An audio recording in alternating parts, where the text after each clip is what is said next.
Dynamique de la particule 1. Donc, commençons avec la théorie. Alors, l'équation la plus importante de ce chapitre est la deuxième loi de Newton, qui correspond à la somme des forces, de toutes les forces qui s'appliquent sur un objet, est égale à la masse fois l'accélération de cet objet. Notons qu'on peut calculer facilement la force dite gravitationnelle, qui est en fait la force exercée par la gravité sur un objet. Ça correspond, dans la vie de tous les jours, à son poids. Elle se calcule par la somme de la masse de l'objet fois l'accélération gravitationnelle g. Passons maintenant à la pratique. Alors, le problème consiste en deux caisses de bananes reliées par un fil en tension. L'une des caisses se trouve sur un plan incliné de 30 degrés, alors que l'autre se trouve sur un plan incliné de 60 degrés. La première caisse pèse 1 kg, la seconde 2 kg. Alors, on va chercher à calculer les tensions qui relient les deux caisses ainsi que l'accélération qu'elles vont avoir. Pour résoudre ce problème, on va utiliser la méthode proposée par le guide Blitz. Alors d'abord, on fait un schéma sur lequel on indique les forces en présence. On représente ensuite ces forces dans un diagramme de force, puis on écrit la deuxième loi de Newton en X et en Y pour chaque objet. On résout enfin algébriquement nos équations. Alors la première étape de résolution consiste à indiquer les forces sur un schéma. Alors ici, notre schéma est déjà fait.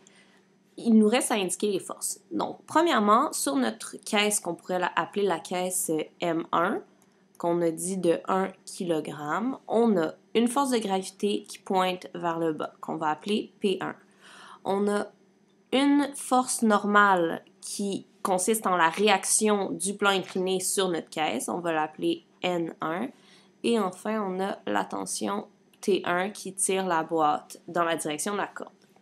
Sur la masse qu'on va appeler M2, qui pèse 2 kg, on a sensiblement les mêmes forces, mais orientées un peu différemment. Donc, on a P2 ici.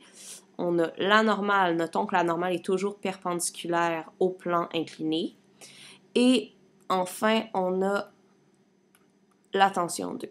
Une chose qui est super importante dans ce type de problème-là où on a des plans inclinés, c'est de redéfinir des axes plus aisément utilisable. Donc, pour la boîte 1, par exemple, on utiliserait un axe X1 qui est parallèle à la surface du plan, un axe Y1 qui est toujours évidemment perpendiculaire à X1, et de façon cohérente, on veut que l'axe des X soit en continuité avec le second axe des X qui correspond au système d'axes de la boîte 2.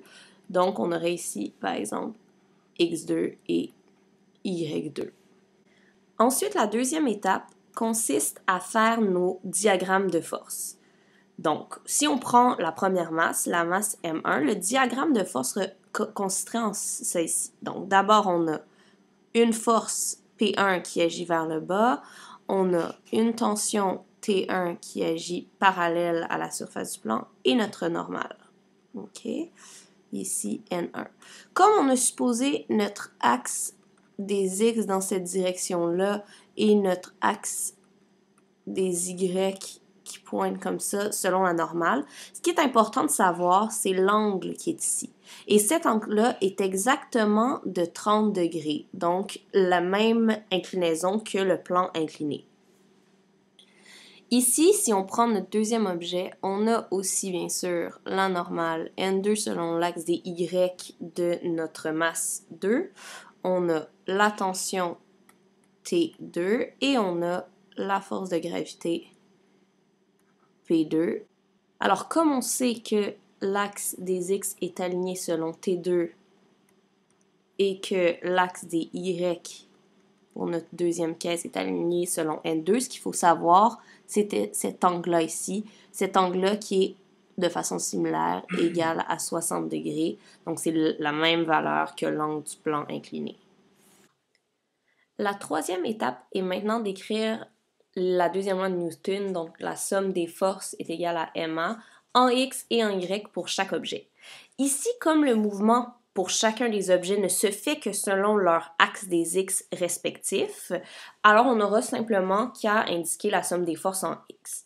Donc si on fait notre première somme des forces pour l'objet 1, on a masse 1 est égal à accélération 1.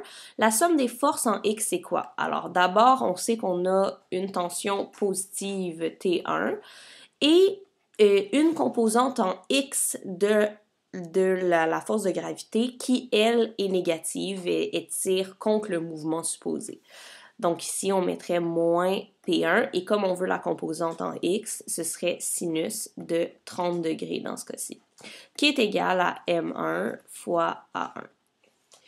Parfait. Ensuite, on fait un travail similaire pour la caisse numéro 2. Donc, on a masse 2 fois accélération 2 qui est égale à notre somme des forces. Ici, c'est plutôt la composante en X de notre gravité qui tire l'objet dans la direction des X. Donc, on va lui donner une valeur positive. On a P2 qui est égal fois le sin de 60 degrés moins T2 qui ici est négative car elle va dans le sens contraire du mouvement qui se fait selon X est égal à M2 A2. Nous sommes maintenant rendus à la quatrième étape, donc résoudre algébriquement l'équation. Si on reprend la première équation qu'on a trouvée, on a T, qu'on va noter simplement T, pas T1 ni T2. Pourquoi? Parce que T1 et T2 sont deux forces égales en fait, puisqu'elles relient la même corde. Moins P1 qui équivaut à M1 fois G, sin de 30 degrés, est égal à M1 fois A.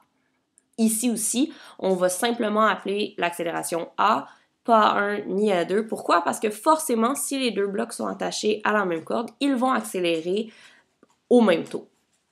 Donc, on se retrouve avec T moins 1 fois 9,8 fois sin de 30 degrés est égal à 1 fois A. Si on réduit ça, ça nous donne T moins 4,9 est égal à A.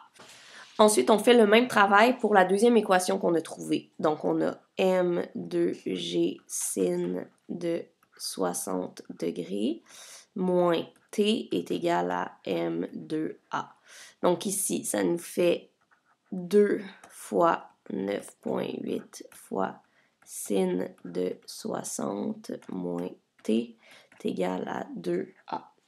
Si on fait le calcul, ça nous donne 19,6 fois sin de 60 qui donne environ 17 moins T est égal à 2A. On reprend maintenant les deux équations qu'on a réussi à obtenir aux étapes précédentes. Donc on a T moins 4,9 égale A et on a aussi 17 moins T égale 2A. Alors, ce qu'on peut faire, c'est isoler T dans la première équation, par exemple, ce qui nous donnerait T égale A plus 4,9. Remplacer ce T-là dans la deuxième équation. Donc, on se retrouve avec 17 moins A plus 4,9 est égal à 2A. Donc ici, le signe négatif se distribue. On se retrouve avec 17 moins 4,9, ce qui nous donne 12,1 moins A égale 2A. Donc, on a 12,1 égale 3A. Et donc, ce qui nous donne A égale à 12,1 divisé par 3, A égale environ 4 mètres par seconde carrée. Ensuite, pour trouver la valeur de la tension, on n'a simplement qu'à mettre la valeur trouvée de l'accélération dans la première équation, par exemple, ce qui nous donne T moins 4,9 égale 4, donc T égale 8,9 newtons. Et voilà, on a fini. Alors, c'est tout pour ce vidéo. Merci beaucoup.